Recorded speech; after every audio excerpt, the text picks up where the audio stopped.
Oi, pessoal, boa noite. Oi, Boa noite. Eduardo, boa noite. Boa noite, tudo bem? Tudo bom? Vamos Tudo esperar certo. só um pouquinho, eu sempre dou uns minutinhos para o pessoal entrar. Oi, Leonardo, boa noite.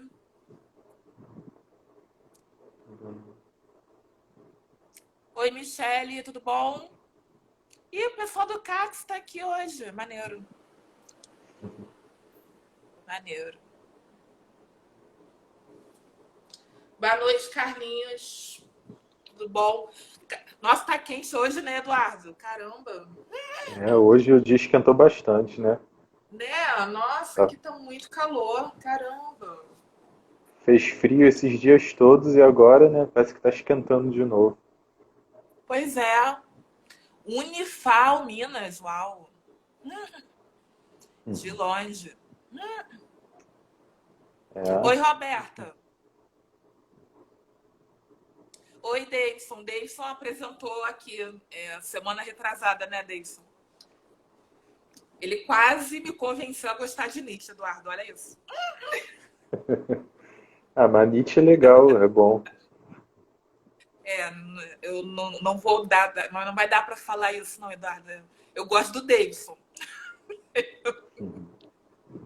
Do Nietzsche tão ruim. Eu achei essa pesquisa muito legal. Seu tema. Ah, Muito, muito da ordem do dia. Nietzscheana, não, Eduardo. Ô, Davidson, calma aí, Davidson. Peraí, calma aí, parça. Só falei que eu gostei da sua apresentação, calma aí.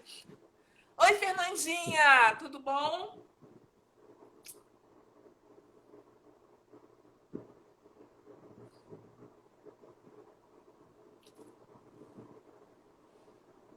Muito bom seu tema, me lembra muito o que eu estudei no mestrado há alguns anos atrás. Muito bom. você fez o mestrado lá na educação, não é? É, eu fiz lá na Oh, educação. legal. É, Eu dei uma legal, muito bom. olhadinha, né? Oi, professor Ivani, boa noite, tudo bom, senhor?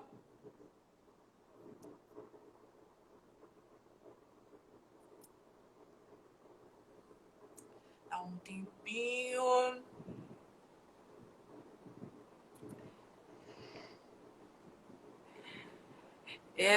Na época que eu fiz o mestrado, tem um tempo já, né? Era bem a primeira turma de egressos das ações afirmativas nessa época. É legal. Então, tinha muita gente estudando esse tema, preocupado com como é que os egressos se colocaram no mercado de trabalho, como é que foi a avaliação, né, deles posterior à conclusão. Esse é um tema de pesquisa que ainda falta muita coisa a ser feita, né? Esse Verdade. ano a gente publicou um capítulo de livro sobre pesquisas com egressos.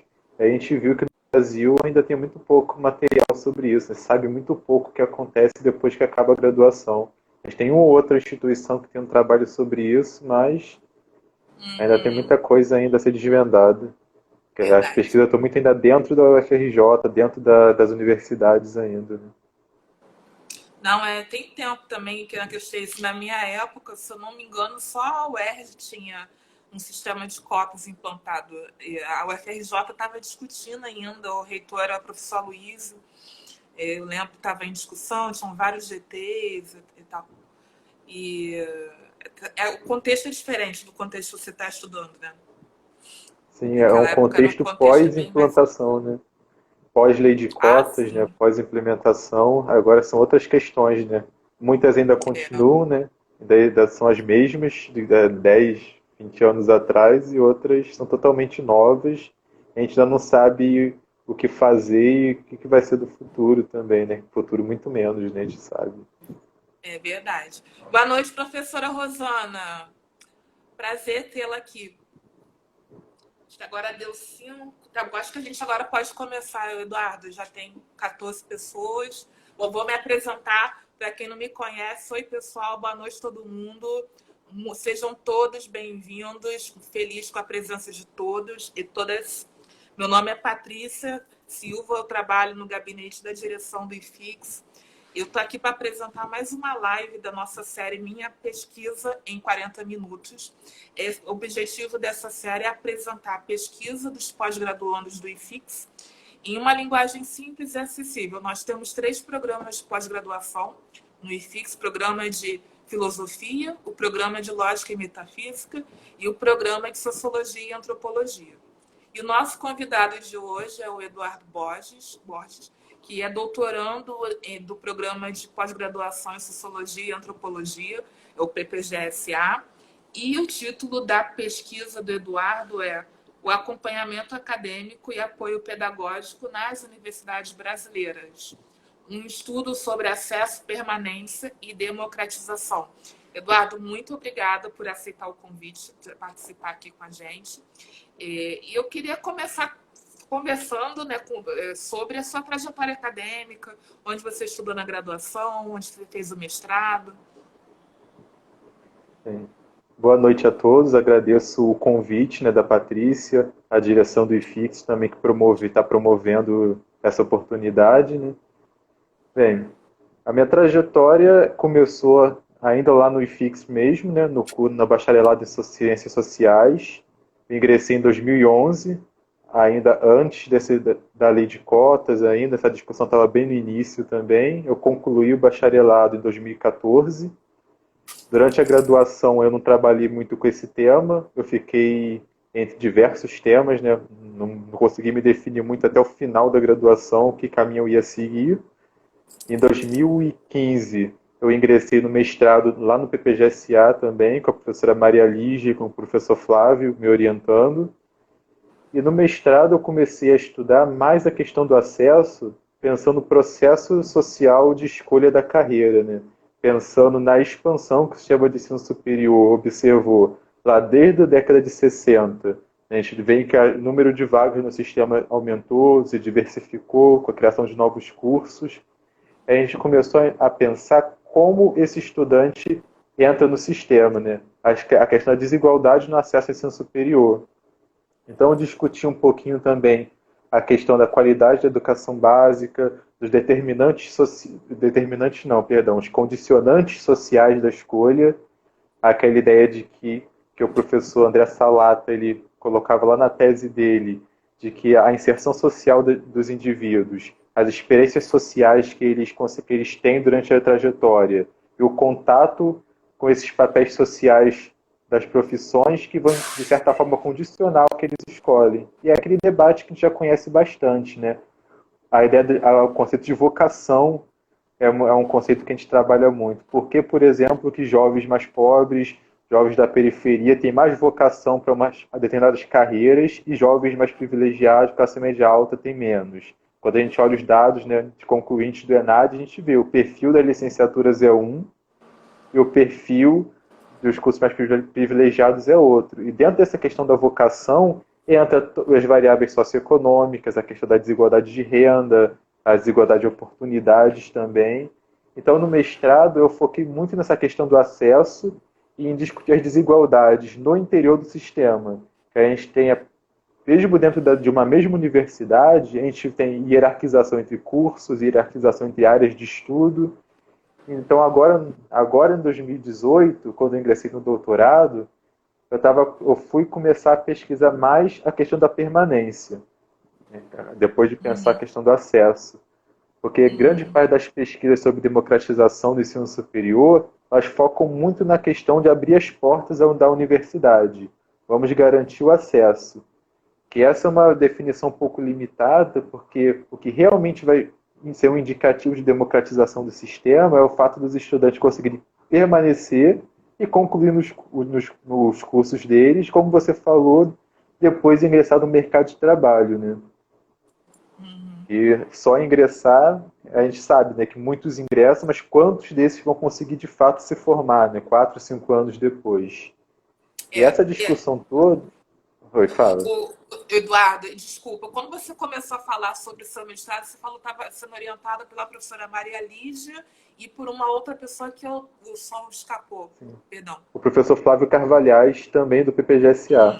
Ele foi meu co-orientador durante a pesquisa. Uhum. Então, de certo modo, né, Eduardo, você está dando uma continuidade no doutorado ao tema grande que você já estava iniciando no mestrado, não é? Sim. Até porque o período de pesquisa do mestrado de só 2 anos não dá para você estender e focar em muitos temas. E agora, com mais tempo Verdade. no doutorado, a gente tem como pesquisar melhor a questão da permanência. Joia. E aí, então, agora, Eduardo, vamos falar um pouquinho sobre a sua pesquisa. Eu queria saber quais são as questões norteadoras que você colocou para o seu trabalho, seus objetivos, suas bases teóricas, e, se possível, você apontar algumas conclusões, se você já tem, se você já tiver, algumas conclusões para a gente sobre esse tema. Bem, acho que a minha pesquisa agora do doutorado, ela passa muito pela importância que o ensino superior tem nas sociedades modernas, né? A gente sabe que cada vez mais as credenciais, o diploma, eles são aqueles instrumentos que vão legitimar as posições sociais dos indivíduos, né? A alocação deles no mercado. Então, a nossa principal questão quando a gente pensa a permanência é pensar as oportunidades que as pessoas de fato têm acesso pela passagem ao ensino superior. E desde lá do início dos anos 2000, a gente tem, né, a legislação, lá em 2004, os SINAs, né, que é o Sistema Nacional de Avaliação da Educação Superior, que vai colocar a importância de políticas de permanência, pensando em reduzir a desigualdade de oportunidades, mas os sinais ele não definiu muito bem para a gente o que seria isso. Só lá em 2007, né, com a portaria 39 do MEC, que a gente tem o PNAES, que é o Programa Nacional de Assistência Estudantil, que a gente vai começar a definir melhor o que são essas medidas de permanência. E lá eles dão uma série de medidas, né, de atenção ao estudante, seja de lazer, seja de acompanhamento à saúde, apoio psicológico. E a gente tem reparado também que as pesquisas têm focado muito na questão da manutenção financeira, que tem um certo senso comum que basta dar dinheiro para as pessoas, que as pessoas depois elas se viram, que é a única questão que impacta na permanência financeira. A gente sabe que tem muitas outras coisas que influenciam. Então, o acompanhamento acadêmico, para a gente, primeiro passou a definir o que seria isso. Até porque quando a gente pesquisa esse termo nas bases de dados, nas revistas, a gente não tem quase nada com esse título, acompanhamento. Então a gente vai definir como outras medidas, como algumas que eu já falei, que é o acompanhamento psicológico, atividade de reforço, orientação acadêmica. Isso é muito importante, principalmente para os estudantes de primeira geração, né? Aqueles que são os primeiros da família a entrar no ensino superior. E a nossa questão de pesquisa dentro disso tudo é pensar como essas políticas de acompanhamento acadêmico e apoio pedagógico elas são construídas em cada universidade. Que pelo próprio desenho do nosso sistema de ensino superior e da legislação, a gente sabe que é uma heterogeneidade muito grande. Ainda que a lei defina os pontos a serem seguidos, cada instituição tem muita autonomia para definir, né, como vai fazer. Até porque as realidades vivenciadas por cada universidade são totalmente diferentes, né? Então a gente não tem como aplicar sem crítica um programa, uma iniciativa, sem saber, né, o que vai acontecer, sem saber, né, das circunstâncias de cada universidade. Então, por isso, o foco dessa pesquisa vai ser no que a gente chama de agente institucional, que são aquelas pessoas que são diretamente responsáveis pela implementação dessas políticas. A gente entende o quê? Coordenador de curso, professores, diretores também, né, dos institutos, assistente social, psicólogo. A gente vai deslocar um pouquinho o foco da visão do estudante e ir para o foco para a burocracia, porque a gente percebe também que as pesquisas se dedicam muito a pensar qual é a percepção do estudante, o que o estudante pensa, e a burocracia fica como pano de fundo. Então a gente vai inverter um pouquinho isso para pensar como esses agentes enxergam essa realidade e constroem as políticas. Isso vai ser essencial para a gente pensar também a construção das desigualdades ou a que a gente chama da reprodução, né, para a gente usar lá os termos do Bourdieu, né? Em que medida a ação dos agentes institucionais ela contribui para reduzir ou então mesmo para reproduzir desigualdades sociais.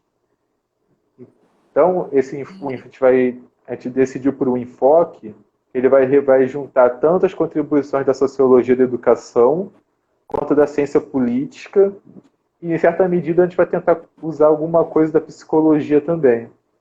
que é o principal enfoque da ciência política que a gente está utilizando, é o chamado institucionalismo, né, que é o estudo político institucional, para a gente pensar como as instituições elas lidam com os interesses e com as demandas, elas se mobilizam para atender aquele público que elas atendem, né, cotidianamente. Então a gente vai ver muito a partir da instituição, porque a gente acha que é um referencial importante para o nosso trabalho. Aí você tinha perguntado sobre referencial teórico, né? E alguns resultados. Olha, a questão que você me falou agora, eu tenho uma pergunta que eu fiquei bem curiosa, como que você está construindo o referencial teórico com três, né, com um tripé, né, que você falou, sociologia da educação e ciência política e a sociologia, não é isso que você falou? E você falou em institucionalismo. Eu fiquei curiosa como é que você pretende operar esse conceito na pesquisa. Isso é para mim uma novidade, né, na abordagem dessa temática. Se você pudesse explicar e desenvolver essa área, seria interessante. Assim, olhar esse problema a partir das instituições, ele é interessante, porque as instituições, elas de certa forma materializam interesses, crenças, valores, e é uma organização onde as pessoas conseguem agir coletivamente. Elas têm a função de racionalizar os interesses. A gente vai utilizar a universidade como uma instituição para pensar como os agentes dessa burocracia, né, desse sistema, eles utilizam dessa instituição, utilizam as normas institucionais para dar origem a esse tipo de política de acompanhamento. Então a gente vai tentar analisar quais são as dinâmicas sociais que acontecem no interior da universidade, como se estrutura a relação entre o corpo discente, o corpo docente, a burocracia, que a gente sabe que isso vai variar muito, seja por causa do background dos estudantes, que faz toda a diferença você de uma família, de uma tradição universitária, e você ser um estudante de primeira geração. Você já chega na universidade com poucas informações sobre como funciona, tanto do aspecto formal, quanto do aspecto informal da sociabilidade. Então a gente vai usar o enfoque institucional para pensar isso, né? Como essa estrutura ela se adapta à mudança, como ela se adapta a esse novo estudante, entre aspas, né, que está entrando agora no sistema.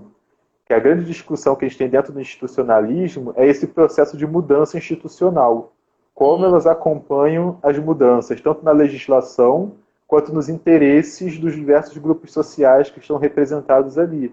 Que agora a gente tem pessoas que estão lá, que enxergam a universidade como um fator de mobilidade social, tem sonhos, tem aspirações também, e que historicamente não eram representadas nesse meio. Então a gente está pensando, o que é essa instituição hoje, né?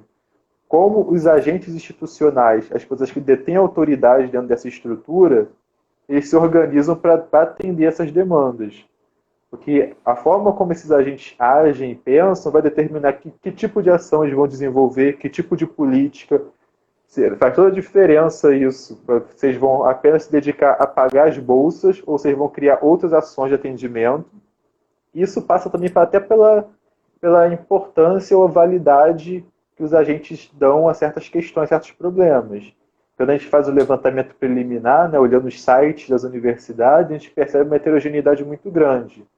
Tem algumas instituições federais de ensino que a gente tem atividades desde a bolsa até a aula de yoga, e tem outras que você não tem quase informação. Você tem, sei lá, a oferta de bolsa, a bolsa de auxílio.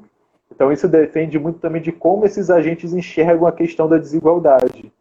Então a gente considera que esse referencial institucionalista é muito importante para a gente ver isso, né, pro lado da burocracia, que é mais fácil que olhar pelo lado do indivíduo, perguntar como cada um enxerga, né? E, Eduardo, você está fazendo estudo de caso em alguma universidade ou você está fazendo, como você falou agora, uma análise comparativa entre várias universidades? De uma forma geral, a gente tenta fazer um estudo global, mas esse tipo de pesquisa ela não tem como ser feita sem algum tipo de aproximação com alguma instituição, até porque a gente não tem uma bibliografia muito extensa sobre esse tipo de atividade. A gente não acha quase nada sobre apoio escolar, por exemplo, reforço, assistência psicológica. Então, por um lado, a gente vai tentar reunir dados sobre a que a gente chama de estratificação horizontal, que é a desigualdade no interior do sistema, fazendo uma boa revisão da literatura, e a gente vai recorrer a alguns estudos de caso. Né? Isso aí a gente vai ter que fazer porque vai ser a única forma de a gente ter também informação. Então, a gente se dedica ao FRJ, em primeiro lugar, não apenas pela minha inserção institucional, mas até pela possibilidade de conseguir dados também, né, sobre o perfil dos estudantes, né, a gente tem como conseguir isso, e também pela proximidade para a gente conseguir fazer as entrevistas, que a nossa metodologia vai ser majoritariamente qualitativa, porque a gente não tem como fazer um trabalho quant, porque a gente não tem nenhum dado sobre esse tipo de política. Acho que nenhuma universidade tem isso. É saber quantos estudantes são atendidos, em que tipo de ações eles são atendidos, quantos desses estudantes de fato conseguem concluir, quantos evadem, a gente sabe muito pouco. O máximo que a gente conseguiria é dizer quantos recebem bolsa todo mês. Mas isso não é suficiente para o nosso objeto. Então a gente vai ter que recorrer às entrevistas e perguntar para os gestores dos cursos quais são as expectativas, o que eles acham, como eles enxergam esse problema, quais são as estratégias desenvolvidas.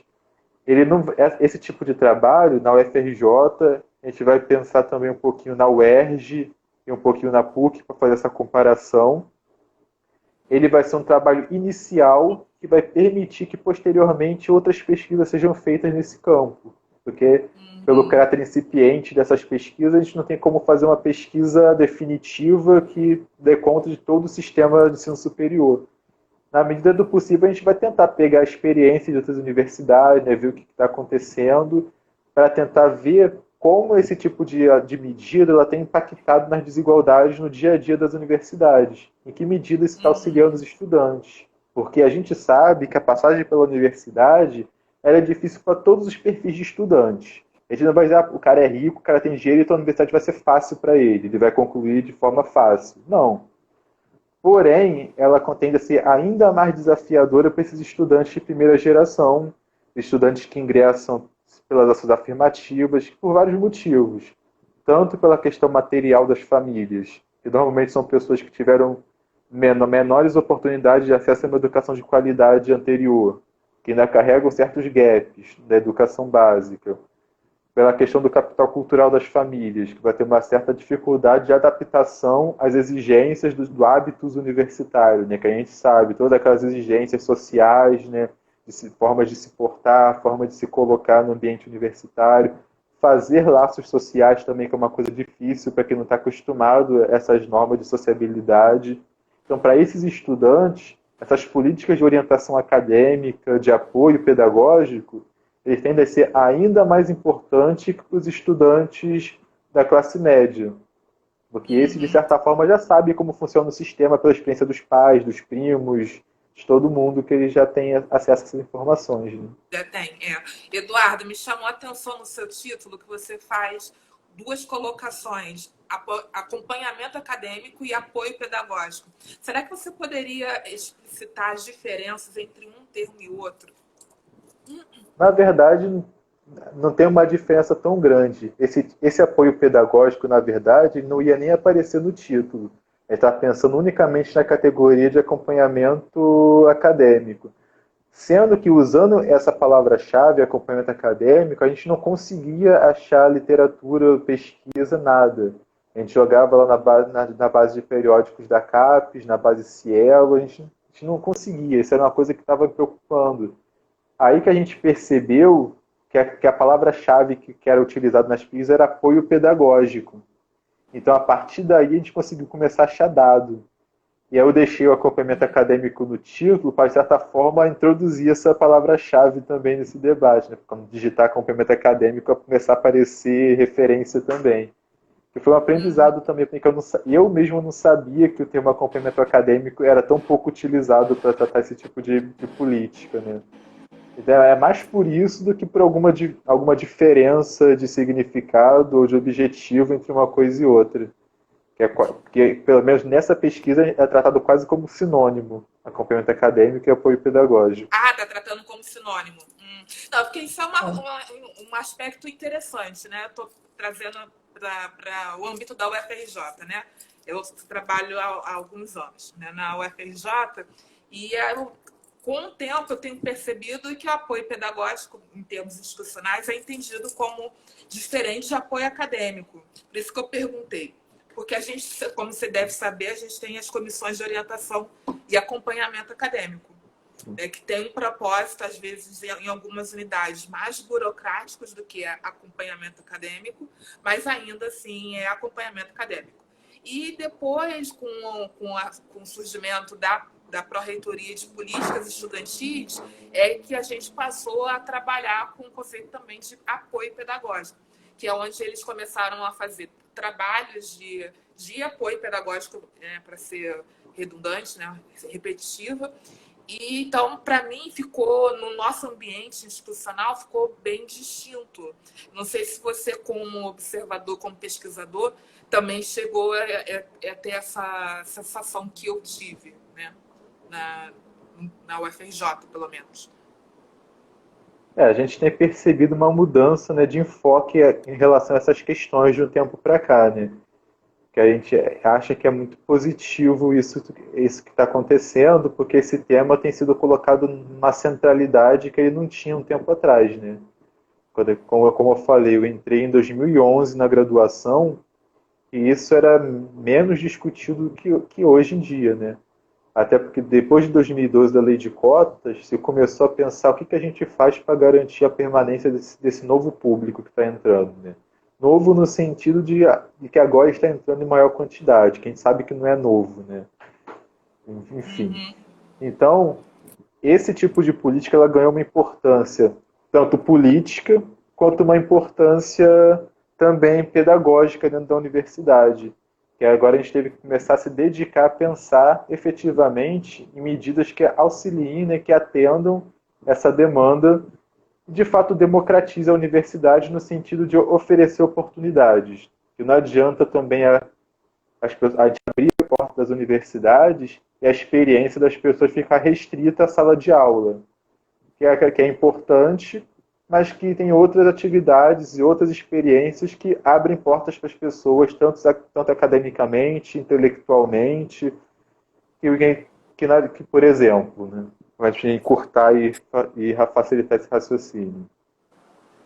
Espaços como iniciação científica, extensão, por exemplo, como é que a gente faz para auxiliar os estudantes cotistas, egressos de escola pública, a se inserir nessas instâncias de pesquisa e extensão? Que até recentemente, dados que eu trabalhei na dissertação mostrava que o perfil da iniciação científica era um perfil branco, de classe média. A pesquisa da professora Gabriela Honorato lá na educação mostra também que mesmo quando você tinha a bolsa, os estudantes não cotistas ainda eram maioria nesses espaços. A gente vai pensar por que isso acontece, né? Então, essas políticas de apoio pedagógico são importantes justamente por isso, para auxiliar esse estudante a democratizar esses espaços também. Que eu acho que essa foi a grande virada que a gente tem nos últimos anos, que essa questão ela passa a ser considerada algo realmente importante e não fica somente pela questão do esforço do estudante. Você entrou, então agora você se vira aí, né? Você já teve a oportunidade de ingressar, então agora a gente sabe que isso não acontece nem no Brasil, nem em lugar nenhum do mundo. Essa discussão sobre permanência ela não é uma discussão exclusiva do Brasil. No Brasil, que ela é mais recente. A gente tem desde a década de 30 do século XX estudos sobre evasão nos Estados Unidos, na Europa, programas de apoio aos estudantes também, né, de orientação. Então a gente percebe que no Brasil essa discussão ainda precisa avançar mais em comparação com outras experiências internacionais, né? Então, por isso que eu acho que a UFRJ se dedicar a criar uma pró-reitoria específica para os assuntos estudantis, para a assistência estudantil, é muito importante, e mais importante ainda é que ela não fique somente no campo do assistencialismo, né, só no campo do pagamento de bolsa, mas ela também busque dar autonomia para os estudantes e busque também, de fato, dar voz, dar espaço, né, para que até para a gente não usar até aquela metáfora que algumas pessoas falam, né, para que o estudante não fique somente lá na área de serviço da universidade, né, que também tenha acesso aos espaços mais valorizados, inclusive a pós-graduação também, né, que a gente sabe que quando uma instância do sistema ela se democratiza, isso aí como o pessoal lá das teorias da desigualdade efetivamente mantida vão falar para a gente, que a desigualdade tende a se deslocar para outros espaços. Então, quando você democratiza a graduação também, essa desigualdade ela vai para outro lugar, né? Então, como é que a gente faz? O apoio pedagógico ele é importante porque auxilia também o estudante a criar mecanismos, criar uma bagagem que auxilie ele nessa competição, que torne essa competição mais justa, né? Que a gente tem um estudante que já começa com 100 passos à frente, né, com todas as oportunidades, e outro que começa lá atrás nessa corrida. Então a ideia é aproximar um pouquinho isso, né, dar subsídio a esse estudante de primeira geração a conseguir ter essa inserção plena nesse espaço. Então, você acredita que o apoio pedagógico na universidade ele é essencialmente destinado para estudantes de primeira geração, né? Porque você também disse anteriormente que alunos, em geral, vivenciam experiências diversas na universidade. Não é essencialmente. Então, todos os alunos eles podem ser atendidos por essas políticas de acompanhamento acadêmico. Que a evasão é um problema de todo mundo, né?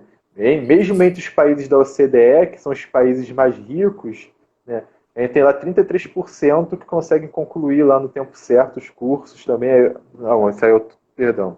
A taxa de conclusão de curso também é muito baixa, 39%. Até alguma coisa desse sentido. É um problema mundial a questão de evasão. E mesmo entre os estudantes de maior renda, você também tem evasão. Mesmo a gente olhar os cursos de alto prestígio, que pegam estudantes de maior renda, a gente vê que nos cursos da engenharia eles têm uma evasão de mais de 90% depois do cálculo 1, que é uma disciplina que é o gargalo gigante da engenharia e que, em geral, pegam estudantes de classe média, que vêm de escolas particulares, que tiveram uma boa educação anterior e não conseguem passar pelo cálculo 1. Então a gente percebe que não é uma questão da pobreza o problema, ou somente, né? Então todos os perfis de estudantes podem ter dificuldades acadêmicas. A questão que a gente tem é que o estudante que tem uma bagagem de capital social e capital cultural, que é tanto a questão da qualidade da educação anterior, tanto os incentivos familiares também, essa trajetória, que a gente sabe que o ambiente que você é socializado, ele contribui muito para o seu sucesso escolar e acadêmico, né? As experiências culturais, o Bourdieu mesmo já mostrava isso pra gente, né? Que a inserção que o sistema não é tão neutro quanto ele gosta de dizer que é, e a experiência social ajuda muito. Então, para esses estudantes, é ainda mais importante ter esse tipo de política, né? Que eles realmente vão precisar mais. E essa não é uma questão porque que o estudante é incapaz, que a gente já vê muito esse tipo de discurso, né? Principalmente os contrários às afirmativas argumentam muitas vezes que as cotas elas vão contra a ideia de meritocracia, né, que selecionam pessoas menos preparadas, mas não é isso, não é essa a questão. A gente não seleciona pessoas menos preparadas, pelo contrário, são super selecionados. São estudantes que têm que passar num concurso, têm que ter uma nota para ingressar. As cotas não simplesmente abrem a porta da universidade. E, em geral, o aluno cotista que passa já é o aluno da parte superior, né, em termos de resultados educacionais da escola pública. É o bom aluno da escola pública que geralmente passa pela cota. Mas a questão é que a cota visa justamente equilibrar essa desigualdade inicial. Que a gente sabe que o investimento em educação privada, né, no aperfeiçoamento dos conhecimentos, né, da preparação para o vestibular, no caso o Enem, que é um teste de resistência, não é só um teste de conhecimento, e isso implica também preparação.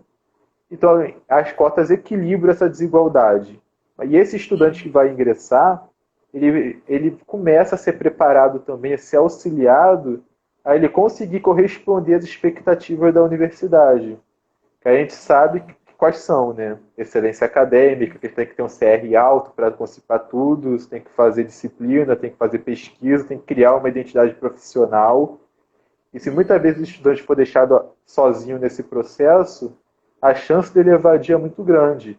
Que as pesquisas, mesmo internacionais, a gente tem uma muito legal que a gente utiliza, que é uma pesquisa feita por um grupo de pesquisadoras, chamado Roland e parceiras, na área de ciência, tecnologia, engenharia nos Estados Unidos, que confirma a literatura que o primeiro ano de graduação ele é essencial para a permanência, que é onde você constrói essa identidade profissional, onde você começa a conhecer os professores, você começa a conhecer a sua área, começa a se relacionar com pessoas de perfis que você não estava acostumado a se relacionar antes.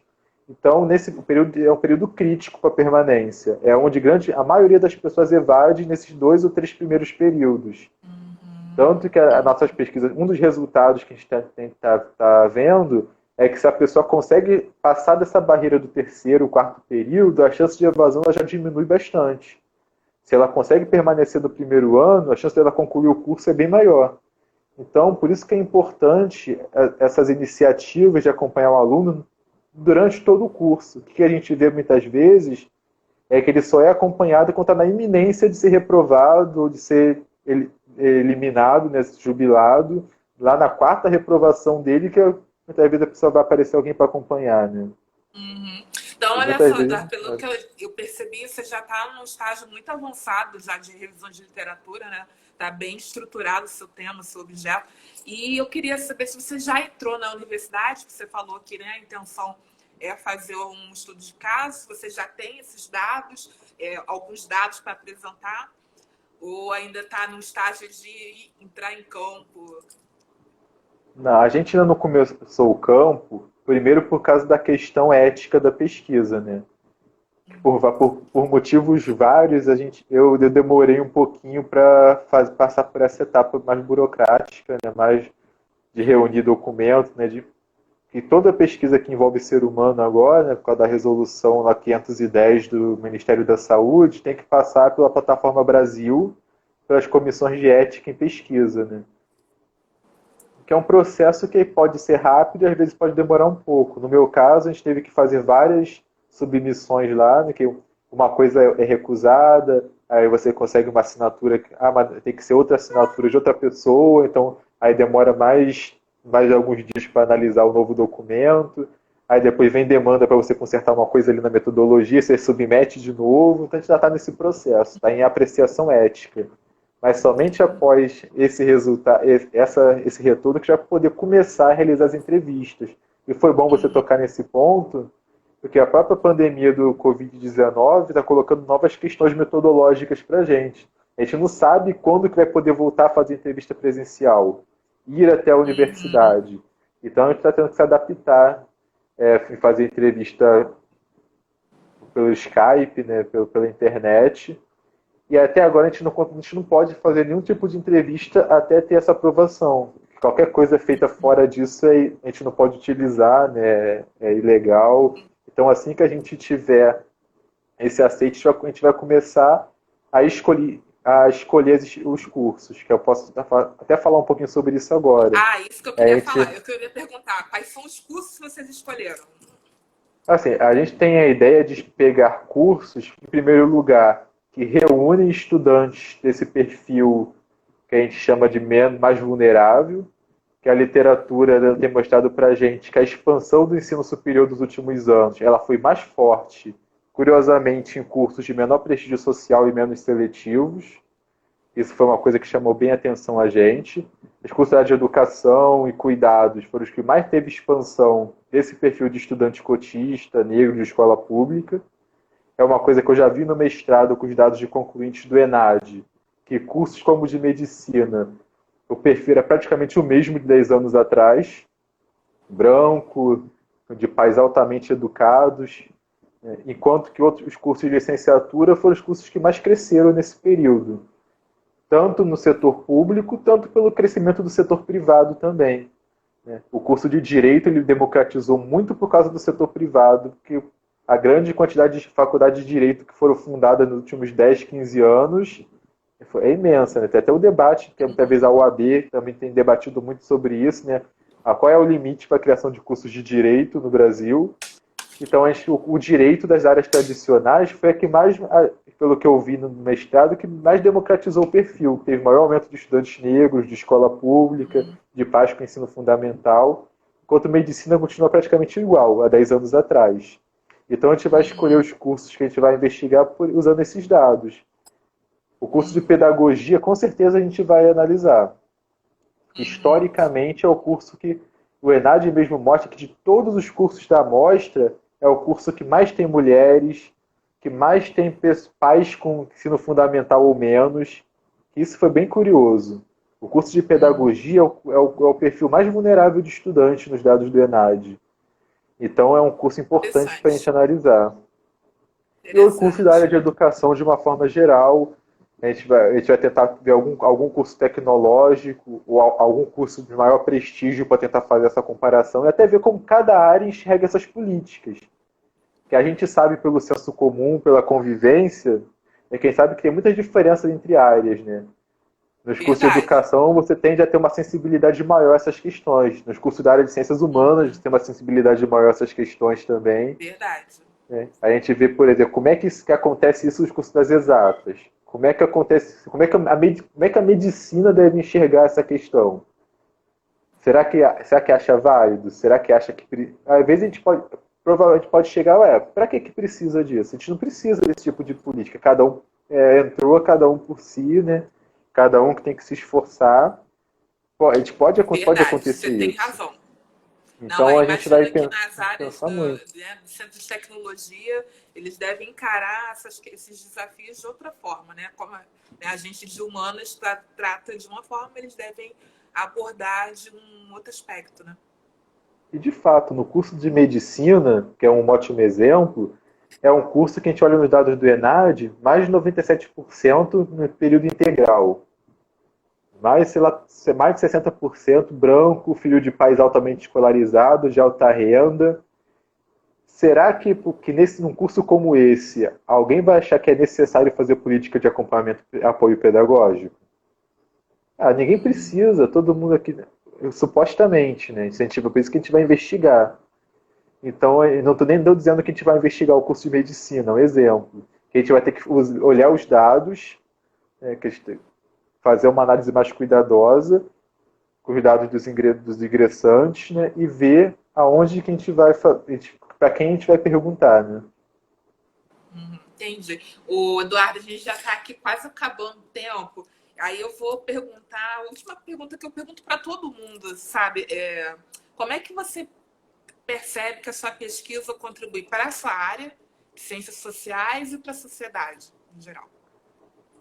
Bem, para a nossa área, ele já falou um pouquinho lá no início, né, que é um tipo de pesquisa que tem muito pouca coisa ainda sobre esse tipo de iniciativa, né, de acompanhamento e apoio. Tem mais sobre a questão das bolsas. Então a gente vai contribuir para essa discussão, para além do pagamento das bolsas, fazer a questão da permanência e da evasão. E para a sociedade o benefício é grande, porque a evasão é um problema social e um problema econômico muito sério, né? Na área do setor público, é dinheiro público que é investido na formação de um estudante que evade e que provavelmente a gente não tem como recuperar.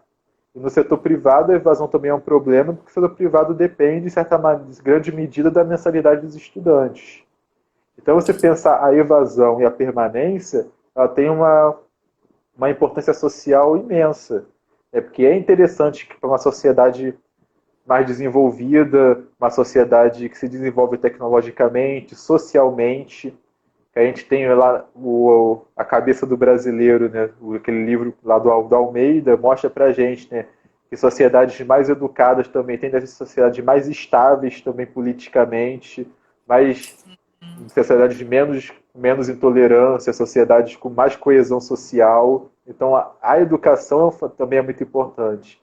E o Brasil é um país que ainda tem cobertura de ensino superior muito pequena. Mesmo se a gente comparar com nossos vizinhos na América do Sul, a gente percebe que só 18% da nossa população tem diploma de ensino superior. A Argentina é o dobro disso, né? Se a gente olhar para os Estados Unidos, Coreia do Sul, então a gente fica ainda mais atrás disso, né? Então, a contribuição social eu acho muito grande para essa pesquisa. Tá bom. Então, gente, olha, agradeço a presença de todos. Eduardo, muito obrigada novamente por aceitar o convite. Pessoal, só reforçando, quem quiser participar, é só mandar um e-mail para a direção do IFIX ou mandar uma mensagem por DM, direct message, aqui mesmo no Instagram. Olha, novamente, muito obrigada pela presença. quinta-feira, 18 horas, teremos nova apresentação com um aluno do PPGF. Vou colocar o cartaz daqui a pouco. E, gente, se cuidem na pandemia, se cuidem da sua família e muito boa noite para todo mundo, gente. Beijão. Obrigada, Eduardo. Beijo, gente. Obrigado pelo convite.